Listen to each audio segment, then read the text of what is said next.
Welcome back to the Red Path. Today we're going to look at a nifty little trick that will teach you how to get an extra few inches out of your charge roll and also how to keep your berserkers alive just a little bit longer.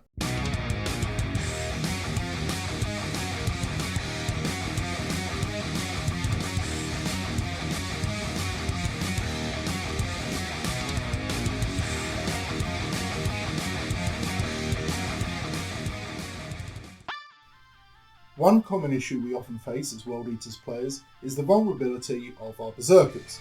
Berserkers are our primary offensive unit and quite honestly the best AM unit we've got. However, they are a little bit squishy, so being an expensive and very competent OBSEC troop, we do try to need to keep them alive a little bit longer than just mere chaff such as cultists or even regular Chaos Marines. So obviously one of the issues is with shooting still being a very powerful mechanic in the game, berserkers are very vulnerable to being shot off the board. One trick I use and have written about before and talked about before is doing the old wrap and trap or taking prisoners. Now this isn't quite as easy to pull off in 9th edition with the ways to break out now.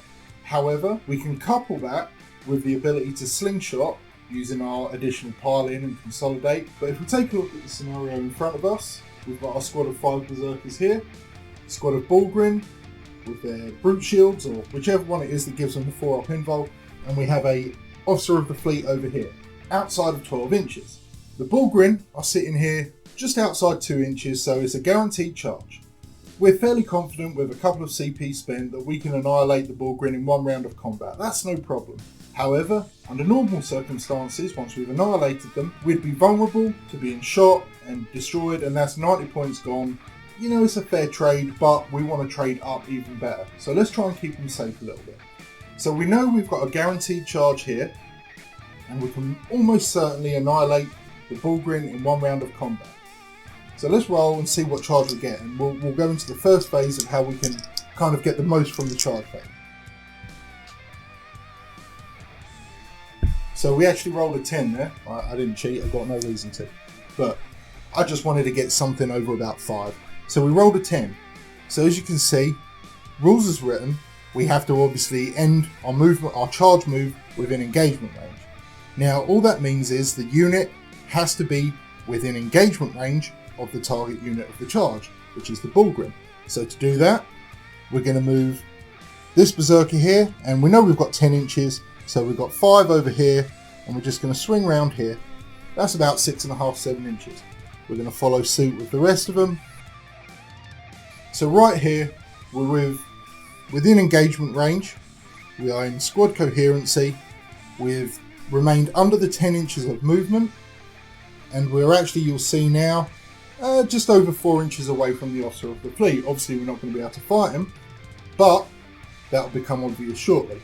So we do the first round of combat, and I've run the numbers, and like I said, with a couple of CP spent on stratagems, we should be able to pick off these Bullgrin. So let's pull them aside. So they're gone. So now we get to do our 3-inch consolidate, because you know that's what happens after you fight. So we'll move up here as the nearest enemy model is the officer of the fleet.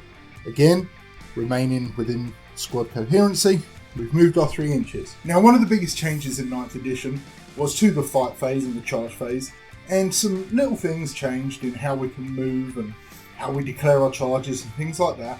However, to be eligible to fight, to activate to fight, which is quite important, you either have to be within engagement range, i.e. eligible, or have successfully performed a charge that turn. Now, our berserkers did successfully perform a charge this turn. If they had not, this would currently not be possible, but because they did, rules as written, and I'm fairly sure intended, at least until the rules change for the berserkers, we're in that kind of weird offset of an 8th edition codex using 9th edition core rules. However, I do not consider this an abuse or stretching the rules or anything like that. It's just how it's playing right now. So because we are a unit that has charged, we are now eligible to activate for the second time because of our Blood for the Blood God rule. However, we're not within an inch of anyone, so we can't fight anyone, and there's no other targets of our charge because we didn't declare any other targets. So we are eligible, however, to pile in and consolidate one more time. So we're going to pile in, and then we're going to consolidate. And again, you have to end closer So we're just going to trap him. Now, this doesn't mean we're invincible, because the enemy can play a stratagem to emergency break out, but that's going to cost them CP. In the meantime, that puts us in a position where if they want to do that, they have to use a resource, which, you know, that's something of a trade for us. And if they don't, because it's not a very valuable unit and they may wish to use their small arms on another unit, the Berserkers will be safe from being shot at, other than the token las pistol this guy has, and we hopefully will keep him safe for another turn.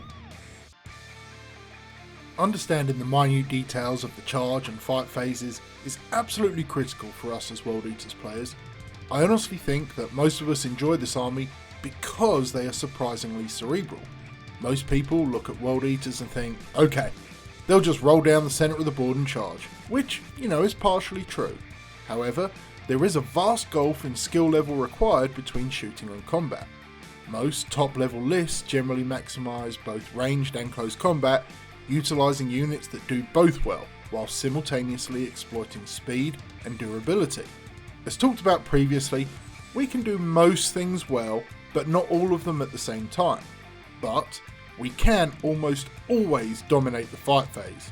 Ensuring we can safely reach it is paramount.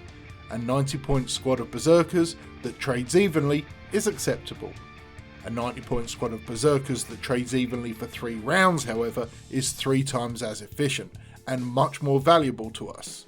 Using little techniques like this should help you keep your stabby, choppy models alive just a little bit longer and claim a few more skulls.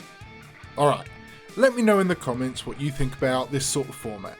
I know the main audio was a little lacking, I couldn't fix it in post unfortunately, but going forward I may use more of these sorts of demonstrations. It's something that has been requested quite a few times, and I was recently discussing tactics with Maxine from Katie Plays 40k, and if you haven't seen that interview, there should be a link in the top right of the screen right now.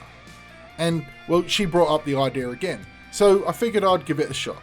Tactics and strategy is my first love with 40k, and whilst we've been a little bit threadbare for new rules recently, I don't think it hurts to go over some of the fundamentals, and that's something I want to try and ensure I have as a resource for everybody.